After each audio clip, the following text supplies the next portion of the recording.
காதலித்து கர்ப்பமாக்கிவிட்டு திருமணம் செய்ய மறுத்ததால் சிறையில் அடைக்கப்பட்ட இளைஞர் நீதிபதி முன்னிலையில் பாதிக்கப்பட்ட பெண்ணை ஏற்றுக்கொண்டார்.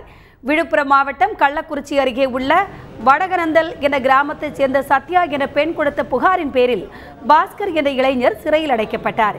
வழக்கை விசாரித்த விழுப்புரம் மாவட்ட முதன்மை அமர்வு நீதிபதி கிருஷ்ணமூர்த்தி இரு தரப்பினரையும் அழைத்து பேசி சமரசம் செய்து வைத்தார்.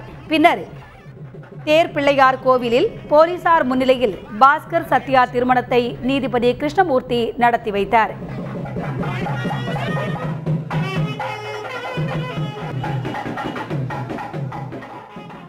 கச்சிரப்பாளையம் வடக்கிரந்தல் கிராமத்தைச் சேர்ந்த சத்யா அவர்களுக்கு பாஸ்கர் அவர்களுக்கு இன்றைய தினம் மிக சிறப்பாக இங்கே விழுப்புரத்தில் இருக்கின்ற தேரடி விநாயகர் என்ற கோயிலில் சிறப்பாக மாவட்ட சட்டப்பணிக்குழு சார்பாகவும் நீதிமன்ற ஊழியர் சார்பாகவும் மனித உரிமை கழக தலைவர் மற்றும் செயலாளர் உறுப்பினர்கள் சார்பாகவும் மிக சிறப்பாக திருமணமானது நடைபெற்றிருக்கின்றது.